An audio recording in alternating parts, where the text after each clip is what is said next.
All right, here we are, Algebra 1/2, Lesson 6. I've started the first problem, Lesson A here, or Practice Problem A. Lesson 6 introduces decimals, and there is a review of a lot of decimal concepts here. I want to point out or highlight a few things I like to do to help me with decimal problems. Letter A, we're writing with digits and a decimal point. So it's 5,000 and. Where I see the word and, that's going to be my decimal point. Okay, 5,000 and. Once I get to the end, I'm just going to stop and put the decimal. Okay, and then 742 10,000ths. So since it says 10,000ths, I'm going to mark out my decimal place value until I get to the 10,000ths place. And I'm going to name them to make sure I have everything correct. Tenths, hundredths, thousandths, 10,000ths. Okay? So it's 742 10,000ths. So I put a 742.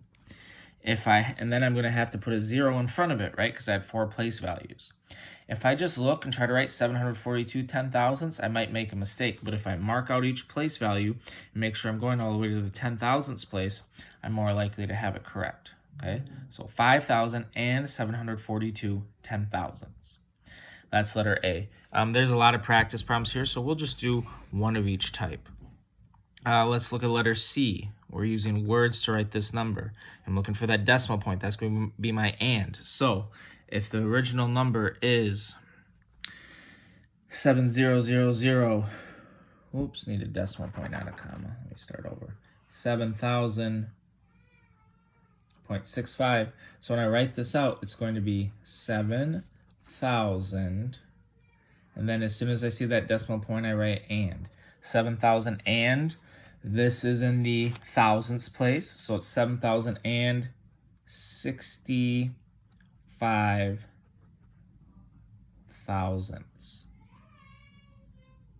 Again, I'm identifying that last decimal place there, 65 thousandths. Okay. D is also like that. Let's do E and G. E, subtraction problem. I apologize for jumping back and forth between my notebook and the book. I, for some reason, didn't write the problems down before I hit record. There we go. So I have 44 and 16 thousandths minus 1,422 10,000ths. First thing I'm going to do is I'm going to add a 0 here, add a placeholder 0.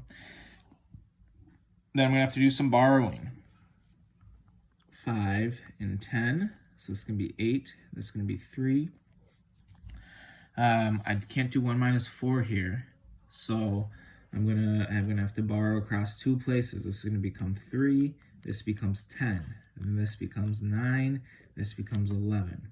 So 11 minus 4 is 7. 9 minus 1 is 8.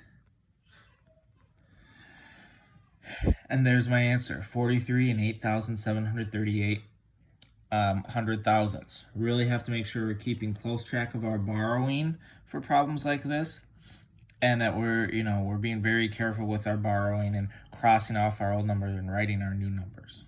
All right. Let's do one more. The last type of problem here is rounding. Let's do letter G. And we have to round this number 416.042737 to the nearest 100,000th. So the first thing I'm going to do is identify the 100,000ths place. Tenths, hundredths, thousandths, 10,000ths, 100,000ths. The 3's in the 100,000ths place. Then I look next door. I see that I'm going to round up. So my answer is going to be 416.04274, right? Because the 7 tells me I'm going to round up. And my answer is 416 and 4,274 hundred thousandths. Same procedure for rounding whole numbers. We just got to really make sure we pay close attention to that place value. Okay. So things I'm doing here, right? I'm counting out the place value, right? I'm actually naming my place values because Last year, you really only had to deal with decimals down to the thousandths. This year, it's going to be 10 thousandths, 100 thousandths, millionths. Okay, we really need to keep track of those place values as the decimals get smaller and smaller. All right, that's Algebra 1/2, Lesson 6. I'll see you back for Lesson 7.